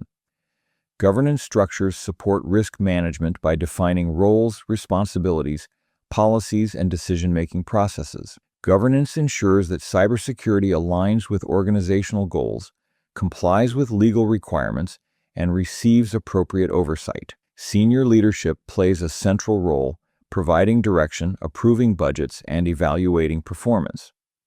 Governance frameworks define how policies are created, how exceptions are handled, and how compliance is monitored. Without governance, cybersecurity decisions may become fragmented or inconsistent across the departments. Policies form the foundation of governance. Security policies outline acceptable use, access control standards, data handling rules, incident response requirements, encryption mandates, and system hardening practices. Policies must be clear, enforceable, and regularly updated. They guide behavior and ensure that technical controls reflect organizational intent. Procedures and guidelines support policies by describing how tasks should be performed. Together, policies and procedures create a stable, predictable environment. Security frameworks provide structured methodologies for building cybersecurity programs. These frameworks distill industry best practices, regulatory requirements, and proven strategies into organized sets of controls. The NIST cybersecurity framework represents one of the most widely used models. It includes 5 core functions: identify, protect, detect, respond, and recover. These functions guide organizations through asset management, access control, monitoring, incident response, and restoration. The framework is scalable, allowing both small and large organizations to tailor practices to their environment. ISO 27001 provides a more formal, certification-based approach to information security management. It defines how organizations establish, implement, monitor, and improve an information security management system. ISO 27001 emphasizes continuous improvement, risk assessment, documentation, and leadership involvement. Certification demonstrates that an organization adheres to international standards, which is valuable in industries requiring strong compliance. The CIS controls offer a prioritized set of defensive measures. Unlike broad frameworks, the CIS controls focus on specific, actionable tasks. They include inventory management, secure configuration, vulnerability management, controlled use of administrative privileges, audit logging, malware defenses, and incident response. The controls provide a practical roadmap for improving security quickly. Many organizations adopt CIS controls as a baseline and expand toward broader frameworks later. Governance also includes compliance with laws and regulations. Depending on industry and region, organizations may follow healthcare privacy rules, financial reporting requirements, data protection laws, or critical infrastructure regulations. Compliance does not guarantee security, but it ensures that minimum standards are met and helps avoid legal consequences. Regulatory requirements often shape security architecture, risk management practices, and incident response procedures. Third-party risk management addresses the security implications of working with vendors, contractors, cloud providers, and external partners. Modern organizations rely on complex supply chains, and a single weak link can introduce significant risk. Third-party risk programs assess vendor practices, review contracts, evaluate data sharing, and monitor compliance.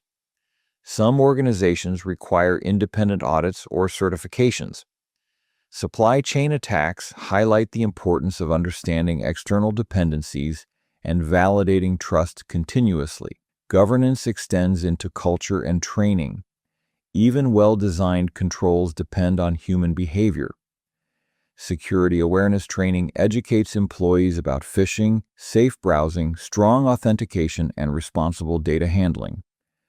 Training reduces human error and encourages early reporting of suspicious activity. A strong security culture encourages collaboration between technical and non-technical teams, reinforcing the idea that cybersecurity is a shared responsibility. Metrics and reporting help leadership evaluate cybersecurity performance. Key indicators may include patching timelines, incident response speed, vulnerability counts, compliance rates, or detection effectiveness.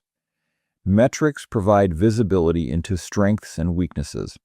They support planning, budgeting, and strategic decisions.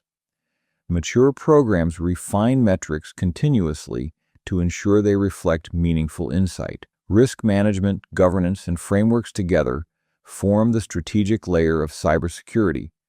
They guide technical decisions, ensure accountability, and create consistent, organized programs.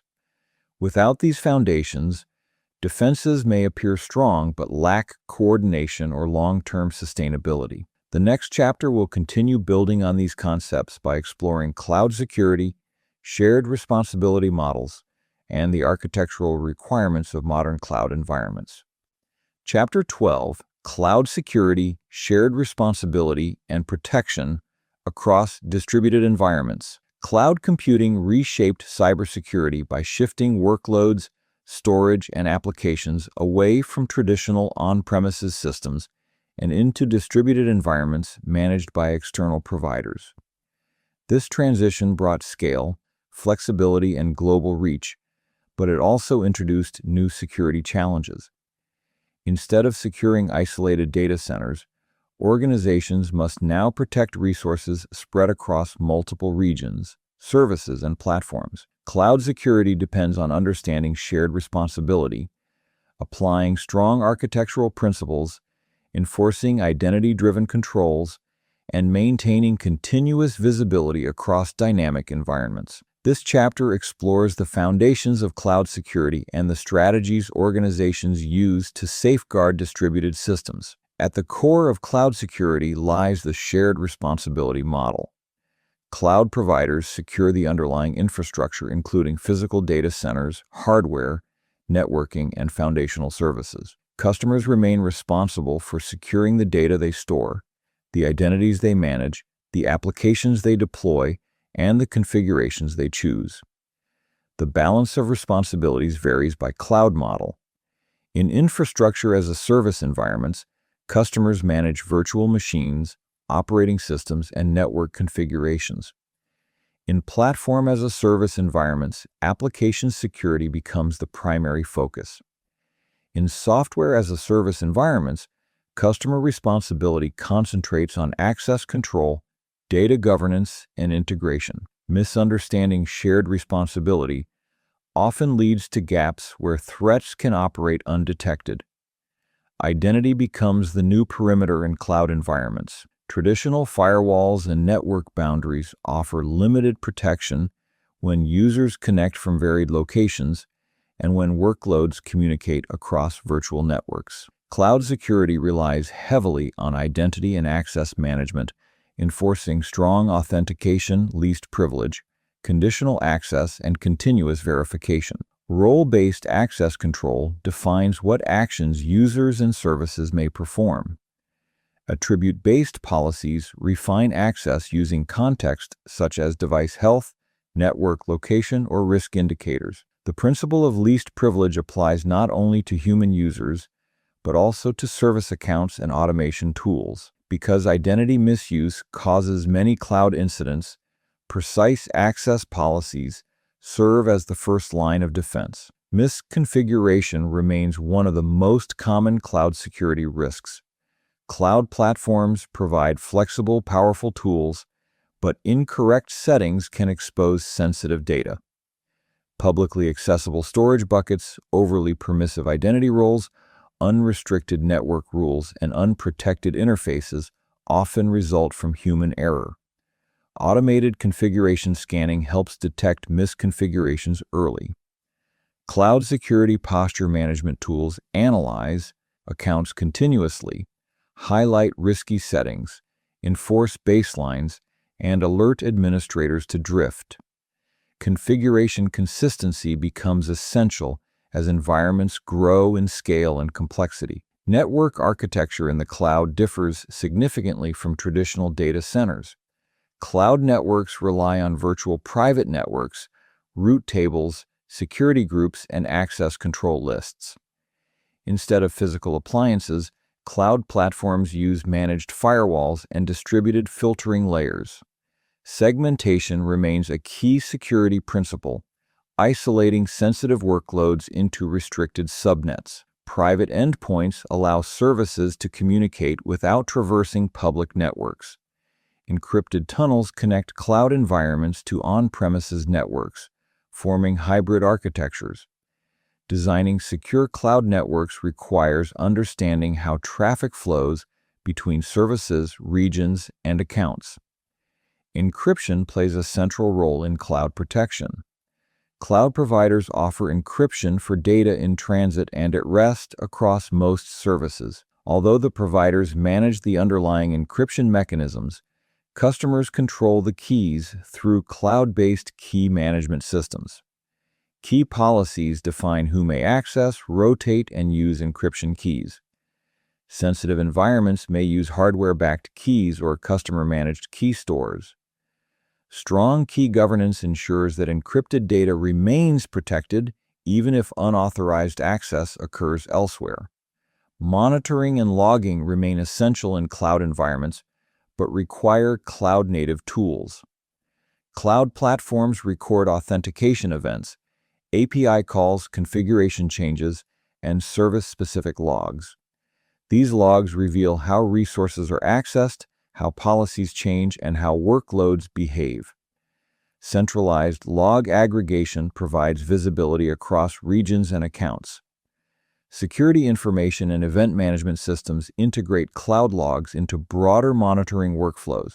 Because cloud environments change frequently, continuous monitoring becomes crucial for detecting unauthorized activity. Workload protection applies to virtual machines, containers, and serverless functions. Virtual machines in the cloud require traditional hardening, patching, and endpoint protection. Containers require image scanning, runtime protection, and strict control over registries. Serverless functions demand careful permission control, input validation, and monitoring of execution logs. Each workload type introduces unique risks and requires tailored defenses. Cloud workload protection platforms unify visibility and detection across different types of compute resources. Data governance becomes increasingly important in the cloud.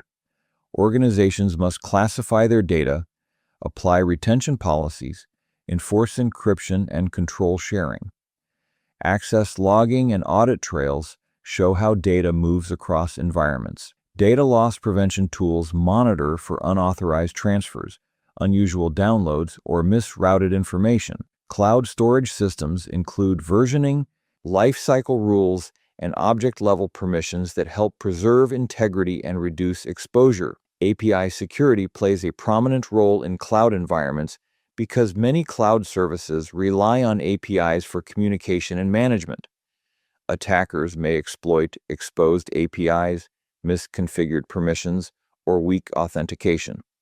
API gateways enforce authentication, rate limits, input validation, and traffic inspection.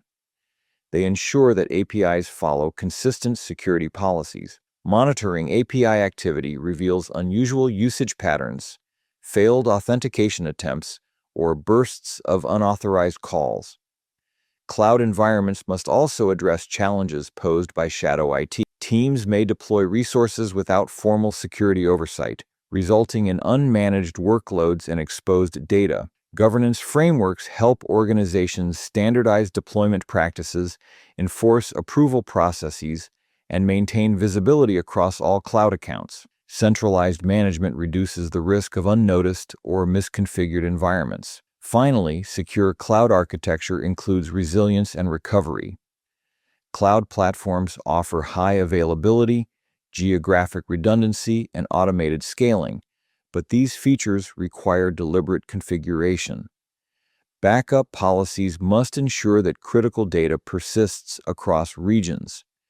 Recovery strategies must account for both technical failures and security incidents. As organizations mature, they integrate disaster recovery plans with incident response procedures to maintain continuity across distributed systems. Cloud security combines technical controls, governance models, architecture design, and continuous monitoring. Because environments change rapidly, cloud security must be dynamic, adaptive, and aligned with shared responsibility. As this chapter shows, protecting distributed environments requires strong identity governance, secure configurations, segmented networks, data protection, and cloud-native visibility. The next chapter will build on these foundations by examining application security, secure software development practices, and the mechanisms used to prevent vulnerabilities before they reach production. Chapter 13, Application Security, Secure Development, and Protecting the Software.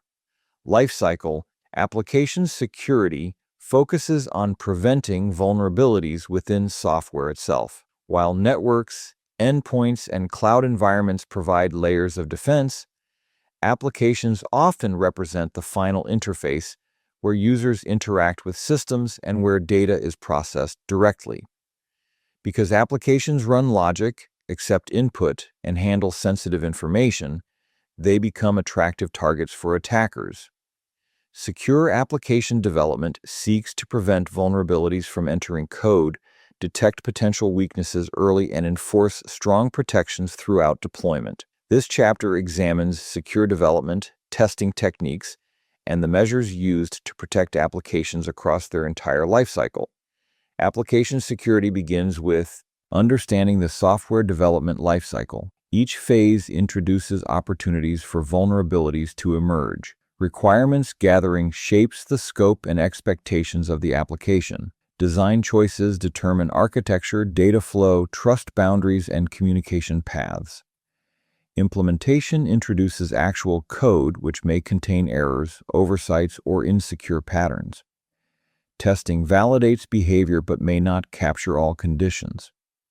Deployment exposes the application to real-world environments, and maintenance addresses updates and security patches. Secure development integrates security activities at each stage, preventing vulnerabilities rather than reacting to them. Threat modeling helps teams anticipate risks during design. By analyzing data flows, entry points, trust boundaries, and potential misuse, developers identify where attackers might target the system. Threat modeling encourages developers to consider how authentication might fail, how input might be manipulated, or how data might be intercepted. Structured approaches such as STRIDE categorize threats into spoofing, tampering, repudiation, information disclosure, denial of service, and elevation of privilege. Mapping these categories to application components helps guide defensive design. One of the most common sources of application vulnerabilities is insecure input handling. Applications must assume that all input may be malicious. Attackers manipulate forms, URLs, file uploads, and API requests to trigger unexpected behavior.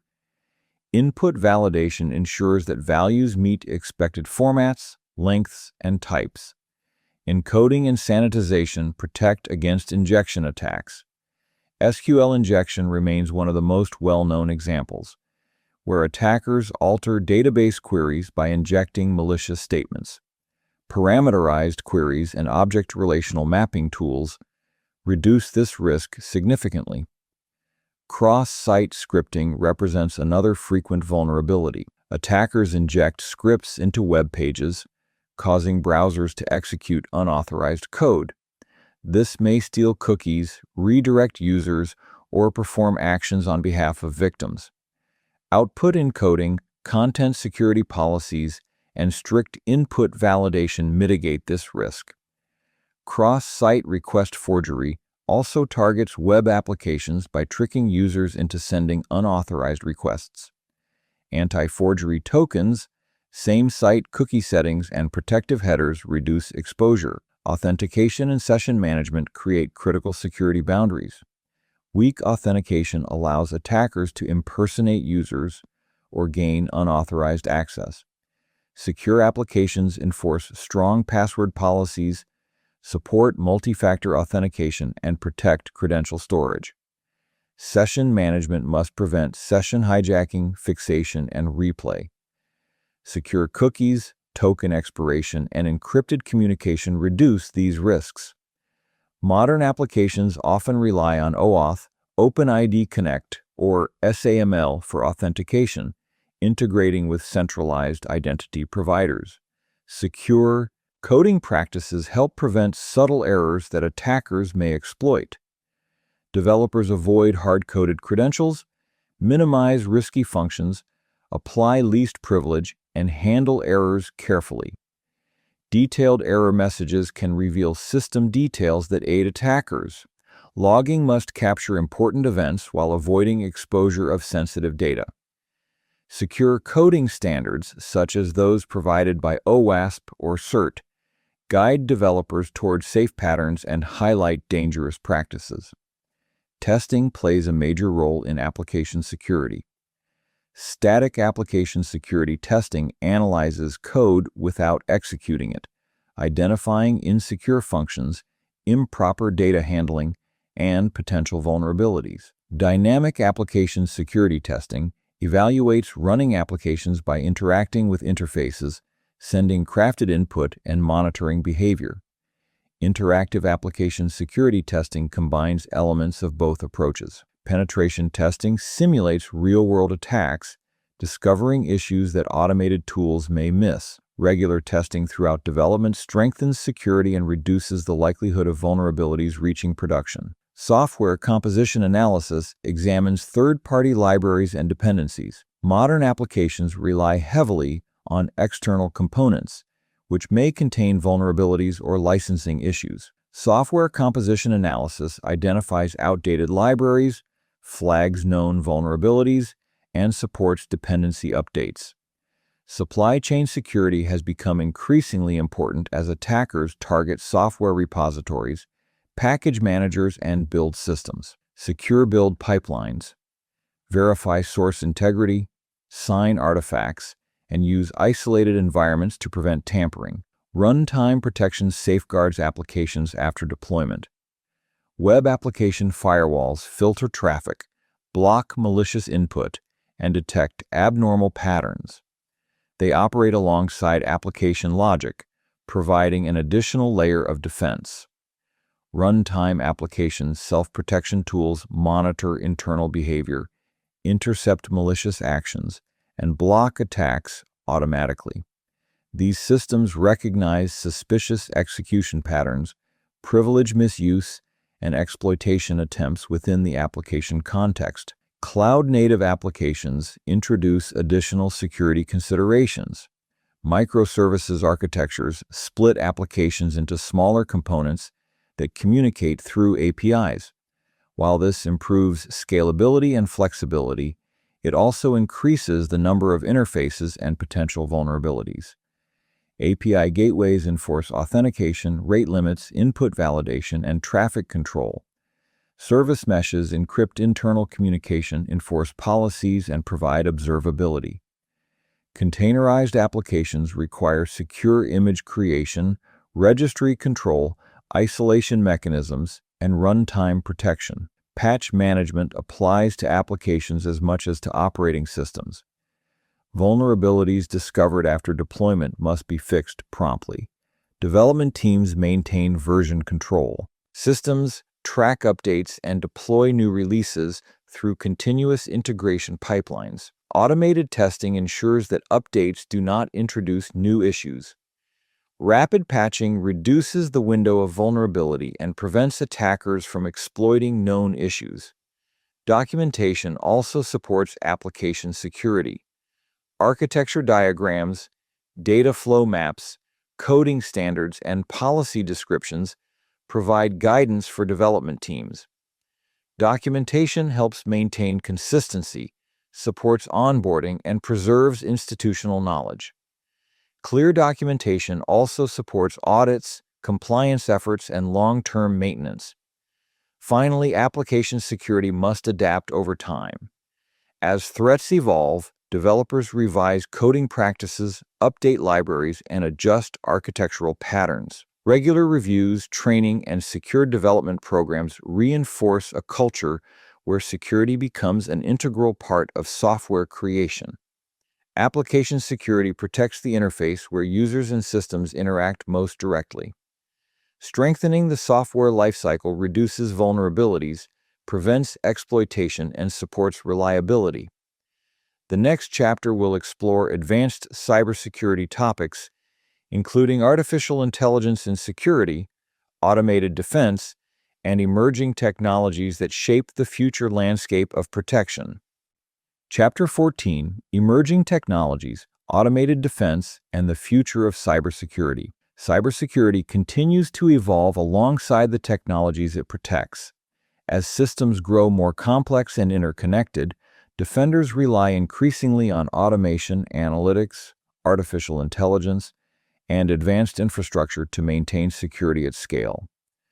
The future of cybersecurity includes technologies that enhance detection, support decision-making, reduce human workload, and respond to threats faster than manual processes ever could. Emerging technologies bring new opportunities but also new risks, requiring careful integration and continuous evaluation. This chapter explores the advancements shaping the next era of cybersecurity and how these innovations influence strategy, architecture, and organizational readiness. Artificial intelligence plays a growing role in modern defense. Traditional detection relied heavily on signatures and rule-based logic.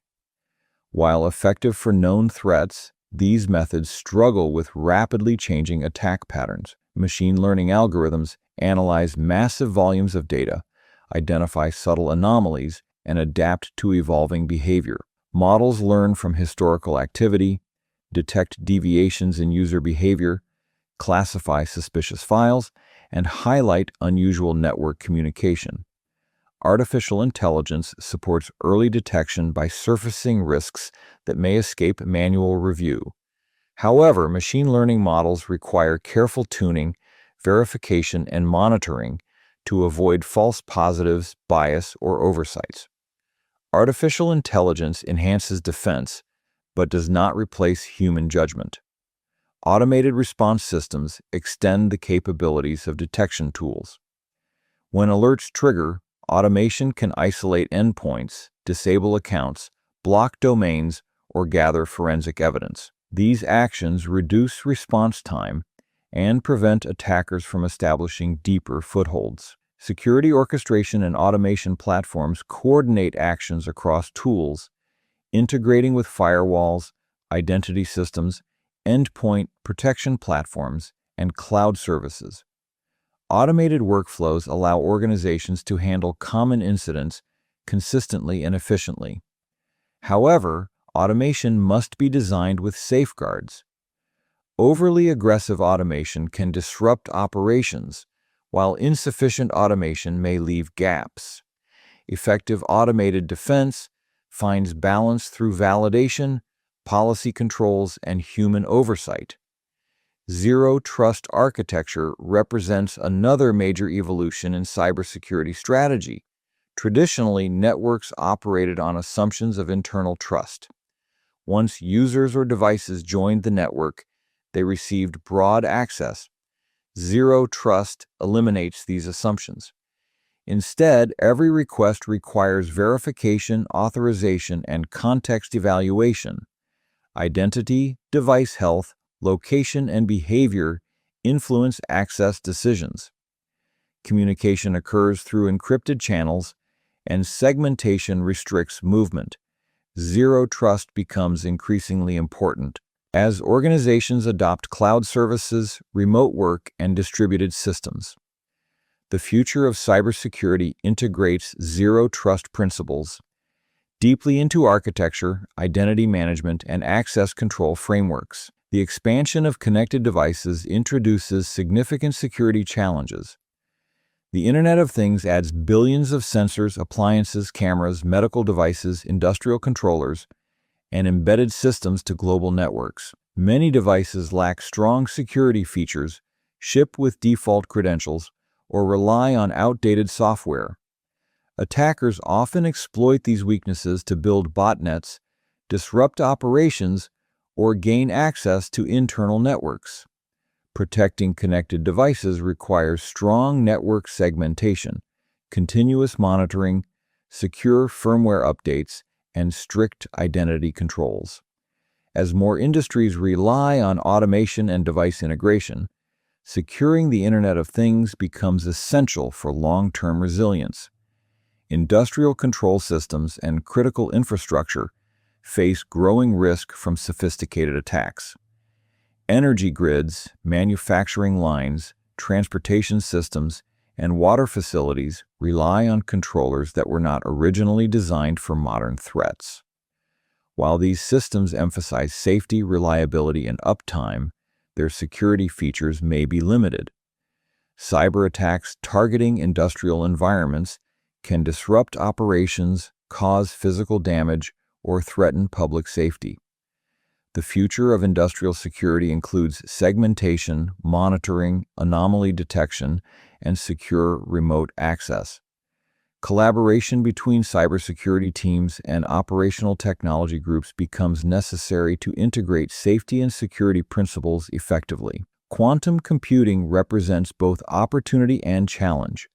Quantum computers have the potential to solve certain mathematical problems far faster than classical computers. While this capability supports advancements in science and engineering, it also threatens current cryptographic algorithms. Many encryption systems rely on mathematical hardness that quantum algorithms may break. Post-quantum cryptography seeks to address this risk by developing algorithms resistant to quantum attacks. Standardization efforts continue as researchers evaluate lattice-based, code-based, and hash-based approaches. Organizations must prepare gradually for the transition, ensuring long-term data confidentiality remains intact even as technology advances. Secure Access Service Edge frameworks combine networking and security into unified cloud-based services. As users connect from varied locations, Secure Access Service Edge frameworks provide consistent security policies across applications, devices, and environments. These systems integrate secure web gateways, cloud firewalls, zero-trust access, data loss prevention, and identity controls. They support remote work, global connectivity, and cloud-centric architectures. Secure Access Service Edge represents a shift toward distributed, cloud-delivered protection aligned with modern operational needs. Extended detection and response platforms unify visibility across endpoints, networks, cloud environments, and applications. Traditional detection tools often operated independently, limiting context. Extended detection and response consolidates telemetry, correlates events, and provides holistic views of activity. This unified approach improves detection accuracy, simplifies investigation, and accelerates response. Extended detection and response reflects the growing importance of integration across security systems rather than relying on isolated tools. Blockchain technology introduces potential applications in cybersecurity. While often associated with cryptocurrency, blockchain provides tamper-resistant logging, decentralized trust, and data integrity mechanisms. Blockchain can secure supply chains, verify identity attributes, and record system events immutably. However, blockchain's complexity, scalability challenges, and operational overhead limit widespread adoption. Research continues into how decentralized trust models may support future security frameworks. Secure development evolves alongside emerging technologies. As applications grow more distributed and cloud-native, secure pipelines integrate security scanning, code review, dependency analysis, and policy enforcement automatically. Infrastructure as code introduces new opportunities for misconfiguration, but also enables automated validation and testing. Secure development practices become continuous, with security integrated at each stage of the development lifecycle. Human factors remain central in future cybersecurity. Despite advancements in analytics and automation, social engineering continues to target human behavior. Training, awareness, and cultural reinforcement remain essential. Attackers adapt quickly using convincing phishing campaigns, voice manipulation, and impersonation. Future defenses must combine technology with education, promoting caution, verification, and responsible digital behavior. The future of cybersecurity blends advanced technology, adaptive architecture, automated defense, and human-centered strategy. Emerging technologies expand capability but also introduce complexity. Organizations must balance innovation with careful governance, adopting new tools thoughtfully and integrating them into mature processes. As threats evolve, cybersecurity remains a continuous effort, dynamic, layered, and guided by both technology and human understanding. Chapter 15: The Integrated Future: Building Resilient Systems Through Strategy, Architecture, and Continuous Improvement. Cybersecurity does not exist as a collection of isolated controls. It becomes effective only when strategy, architecture, operations, and culture work together. The final chapter of this script examines how organizations integrate the many layers explored throughout earlier chapters: identity, network design, endpoint controls, cryptography, monitoring, incident response, risk management, cloud protections, and secure development into a unified, resilient posture. Modern cybersecurity requires constant adaptation, long-term planning, and a coordinated approach that strengthens both technology and the people who manage it.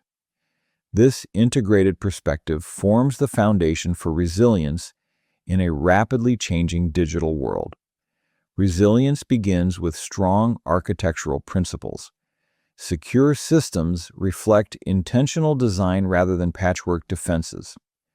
Network segmentation restricts movement, limits exposure, and isolates sensitive workloads. Identity-driven access ensures that users and systems interact based on verified credentials, contextual risk, and well-defined permissions.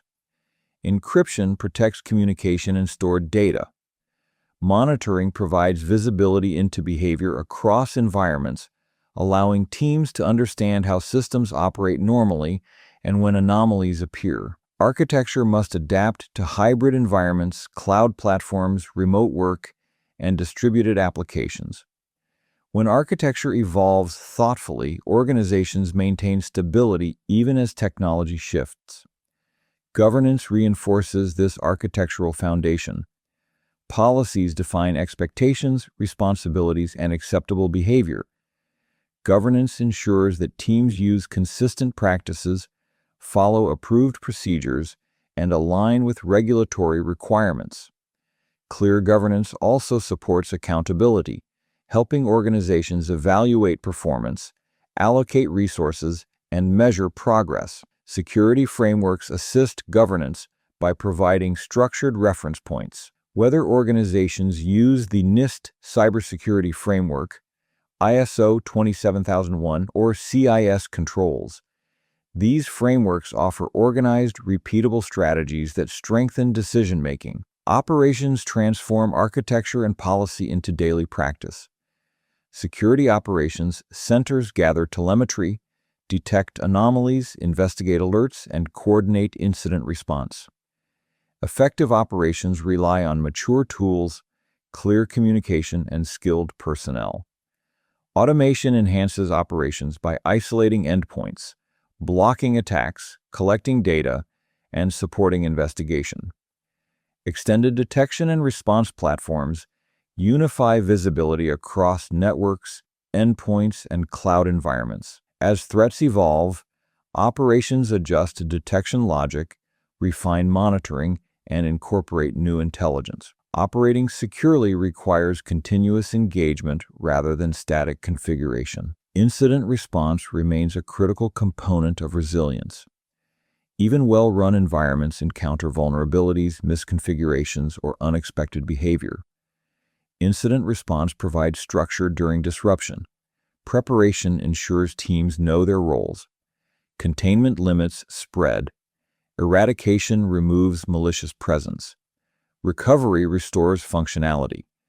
Post-incident analysis strengthens future defenses. Integrating incident response into broader strategy ensures that organizations handle incidents efficiently and that lessons learned improve architecture, detection, and governance. Secure development practices extend resilience into the software lifecycle. Modern applications evolve continuously, and vulnerabilities may appear at any stage. Threat modeling, secure coding standards, automated testing, dependency scanning, and runtime protection reduce risk. Applying security early in development prevents costly fixes later and reduces exposure. As organizations adopt cloud-native architectures, secure development integrates with build pipelines, infrastructure as code, and distributed services.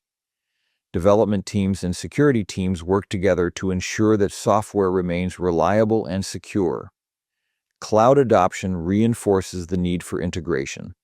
Cloud environments provide flexibility, redundancy, and scalability, but they also introduce new risks.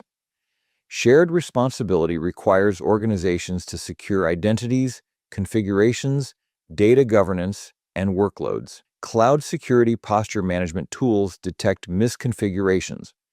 Managed detection services analyze cloud activity.